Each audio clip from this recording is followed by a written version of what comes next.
संपत्तीचं कमी कमवा, पण संतती चांगली मानवा, संपत्ती आपोआप मिळेल. परत वाक्य आहे का, ज्याची संतती चांगली असते त्याच्या घरात संपत्ती आपापच येते, आणायची काय गरज आहे.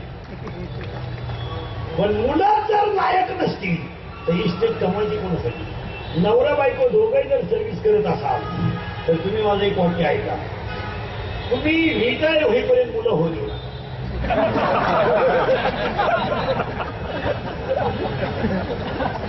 तुमची अक्कलच बंद होईल असं का म्हणणार. त्याचं उत्तर सांगतो मला. तुम्ही मुलांचा जन्म घालता मुलांना, पण त्यांची काळजी घेत नाही. तुम्ही पैशाच्या मागे लागल्यामुळे त्याच्या कालावर कधी हात फिरवला नाही, कधी त्याला प्रेमानं जवळ घेतलं नाही, कधी रविवारी त्याला फिरवलं नाही, आणि मुलाबाळांना तुम्ही विस्मरण दिल्यामुळे ती मुलं खराब निघली, त्याला तुम्ही जबाबदार. वर्षभर रजा टाकला काय मगायचे का पैसे कमवून काय करते कोणता श्रीमंत बांगल्यावर जाणार आहे. लय मोठा बंगला आहे पेटवा. अरे त्याचा मुलगा चांगला, त्याची मुलगी चांगली, त्याच्या भाजीला तेल असलं तरी तो श्रीमंताचे. तुम्हाला मुलं बाळांना पैसाच लागत होता तुम्हाला.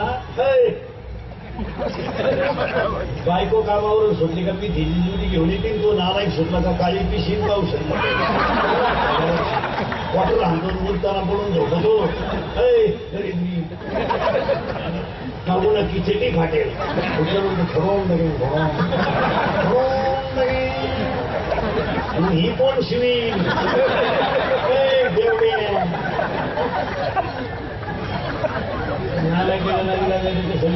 हा विनोद नाहीये मला, आणि याचं एकमेव कारण सांगितलं, माया तुटत नाही तर सुख मिळत असतं. आणि माया तुटत का नाही मला, ज्ञानच. तुम्ही एका मुलाला साधारणपणे किती सुना आणता. लबाड बोलायचं एकच आणणार, लबाड बोलायचं नाही एक आणणार. एक मुलगी जर आपल्या घरात आली तर तिला जेवायला किती ताटं लागतात. एक ताट एक तांब्या, बरोबर. मग तुम्हाला तिच्या बापाच्या घरून भांडे भरून आणायला लाज नाही वाटत. तिथं झाला तर आहे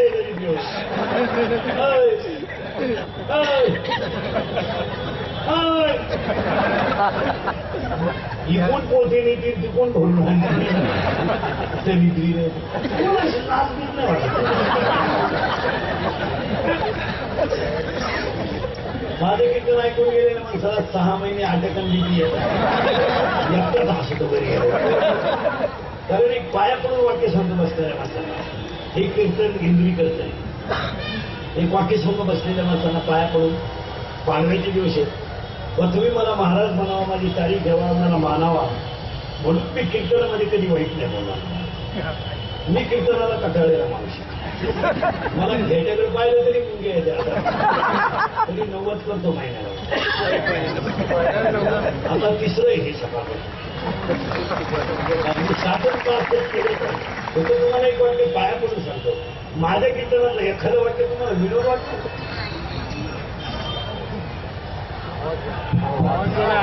आला आला हे देव्यावर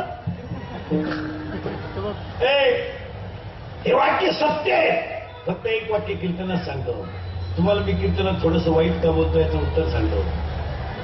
तुमचं चांगलं व्हावं म्हणून वाईट बोलायचं. एक, मी तुमचं आहे तुम्हाला बोललंच पाहिजे. 2, आणि तिसरं वाक्य आहे, मी तुमच्या मुलासारखं आहे, तुम्ही माझ्या मायबापासारखे आहेत. मी तुमच्या मुलासारखं आहे, तुम्ही माझ्या मायबापासारखे आहेत. मी तुमचा मुलगा म्हणून माझं एखादं वाक्य तुम्हाला आज वाईट वाटेल, पण भविष्यात ते खरं ठरेल. आज थोडंसं वाईट वाटेल तुम्हाला, महाराज मुलांना बोलतो, महाराज मुलींना बोलतो, पण एक वाक्य सांगतो, आयुष्यामध्ये मुलं बाळं मिळखटी गेल्यानंतर होणारा अपमान मरेपर्यंत धोंड निघत नाही. घरात ठेवा, कधी घरात ठेवा. आणि जरा बारीक वाक्य ऐका, अरे रक्ताची राहिली नाही तर बाहेरची आपली कधी राहते. तुम्ही विचार करा, जमिनीचे बाजार वाढले तर बहिणीनं भावात गावा लावलं. तेजरीच्या दारामध्ये भाऊ उभा राहिला, बरंच भावाच्या डोळ्यातल्या पाण्याच्या दऱ्या कळकळा काढल्या. म्हणजे आई गेली मी रडलो नाही, माझा बाप गेला मी रडलो नाही. पण आज माझ्या बहिणीनं माझ्याकडून नोटाचा बंडल मागितला, भाऊ घरचा म्हणला, बहिणीनं नोटाचा बंडल हातात घेतला, निघून गेली. अरे जगातले रक्ताचे नाते संपले तर ह्या जगाला फक्त वारकरी संप्रदायाचं तत्वज्ञानच सुख देऊ शकतं, दुसरं देऊ शकतं. आईची कळवळ्याची जाती आईची कळवळ्याची जाती हो हो हो आईची कळवळ्याची जाती आईची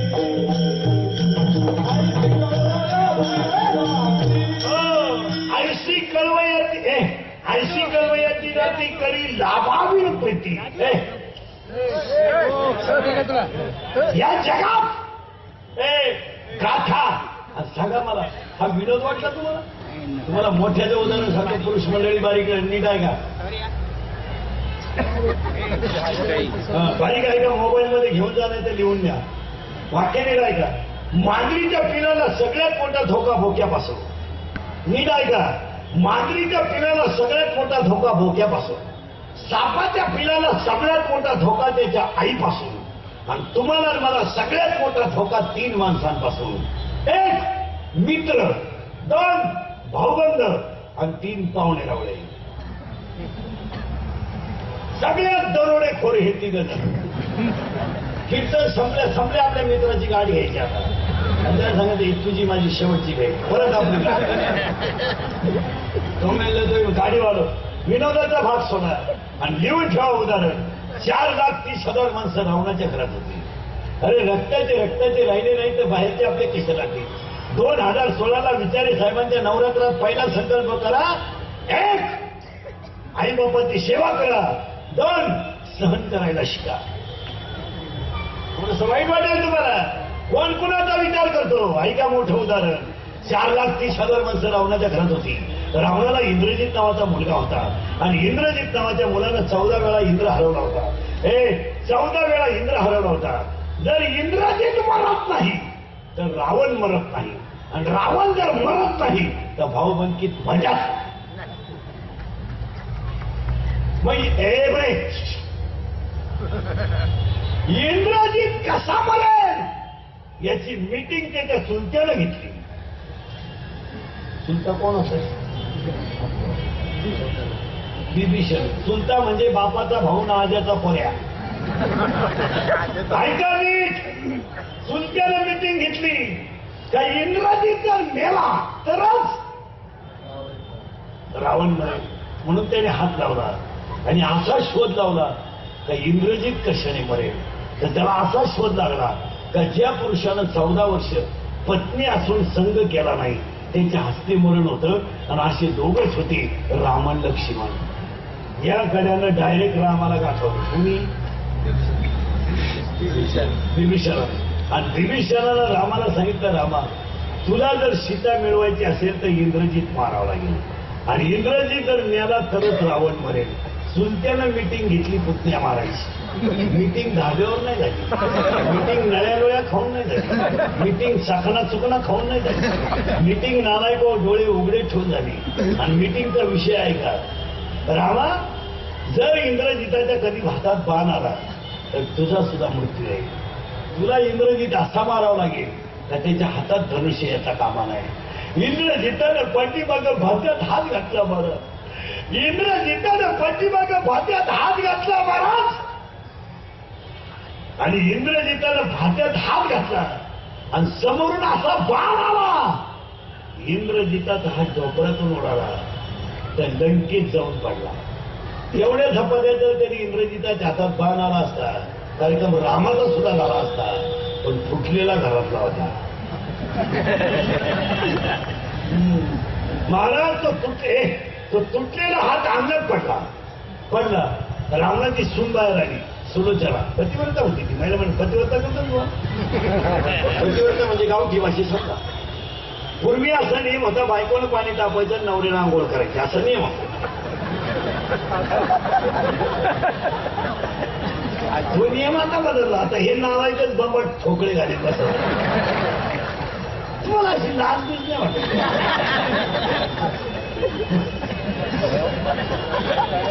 पूर्वी असा नियम होता मुलीचं लग्न बापानं जमायचं आणि मुलगीला बाप ज्या घरात येईल त्या घरात मुलीला नांदायचं असा नियम होता आता तो नियम बदलला आता मुलीनं सगळं फायनल करायचं आणि बापाला एकच दम द्यायचा होईन तर तिथं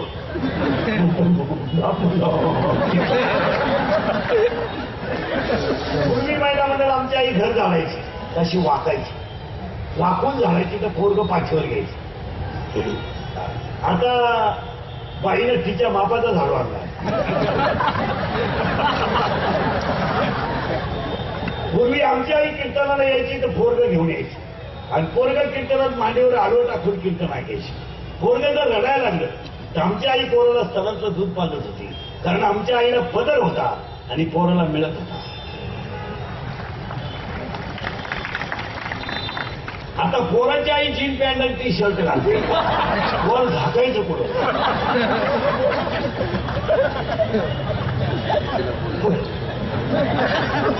पूर्वी तुम्हाला सुधारायचं नाही काय आता.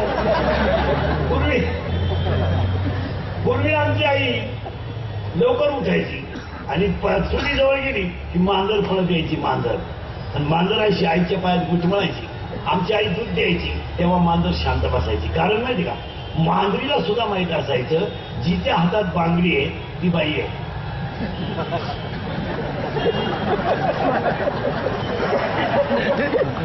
बाकी तर विचार घरी गेला.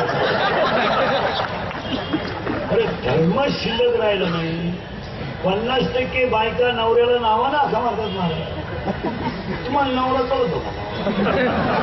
दरिद्री दरिद्री नवरा कळतो. आता हे मी तुमच्या पुढे एवढा फोकटावानी बोलतोय आणि मी घरी गेल्यावर माझ्या बायको मला जर म्हणली काय निवडती बाबा काय चाललंय, खबर नाही पडत. चप्पल किती भारी झाली तर मग काय गळत घालतो. ती कुठं शोधते?